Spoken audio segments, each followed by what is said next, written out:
ఈరోజు మనం ruffle hands cutting చూద్దాము అండ్ స్టిచ్చింగ్. నేను స్టిచ్ చేశాక వేసుకొని మీకు చూపిస్తున్నాను. నేను స్లీవ్లెస్ వేసుకోను, సో అందుకే నేను లోపల 4.5 స్లీవ్స్ పెట్టి హ్యాండ్ స్టిచ్ చేసుకొని దానిపైన ఇలా ప్రిల్స్ పెట్టి స్టిచ్ చేశాను. ఇప్పుడు కటింగ్. పొడవు వచ్చేసి 13 ఇంచెస్, వెడల్పు వచ్చేసి ఒకవైపు 8 ఇంచెస్, ఇది కింది వైపు వస్తుంది. ఒకవైపు 4 ఇంచెస్, ఇది పై వైపు వస్తుంది.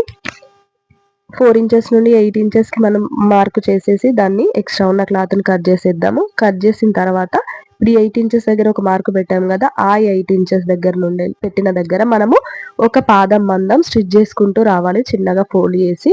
ఇది మన కింది వైపు వస్తుంది కాబట్టి ఫినిషింగ్ గురించి నీట్గా ఉండడానికి ఇది లాస్ట్ వరకు ఇలా హెడ్జ్ వరకు స్టిచ్ చేసుకుంటూ రావాలి. ఇలా వచ్చిన తర్వాత ఇప్పుడు మనం 13 ఇంచెస్ తీసుకున్నాం కదా పొడవు, ఆ 13 ఇంచెస్ పొడవులో మనం ఇప్పుడు ప్రిల్స్ పెట్టాలి.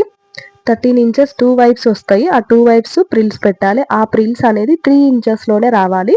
ఆ 3 ఇంచెస్లో మనం 2 వైపు ప్రిల్స్ పెట్టేసి ఇప్పుడు ఇలా 2 వైప్స్ మనకి ప్రిల్స్ వస్తాయి. ఇలా 2 వైప్స్ ప్రిల్స్ వచ్చిన తర్వాతకి మనము ఇప్పుడు డ్రెస్ పైన మనం మార్క్ పెట్టుకుందాం. ఒక దగ్గర 2 ఇంచెస్ దగ్గర ఒకటి, 3 ఇంచెస్ దగ్గర ఒకటి. ఈ 3 ఇంచెస్ దగ్గర మనం మార్కు పెట్టిన దాంట్లో మనం 3 ఇంచెస్ ప్రిల్స్ పెట్టాం కదా 13 ఇంచెస్ పొడవులో, ఆ 3 ఇంచెస్ ప్రిల్స్ పెట్టినవి ఈ 3 ఇంచెస్లో మనము పెట్టి దానిపైన స్టిచ్ చేయాలి.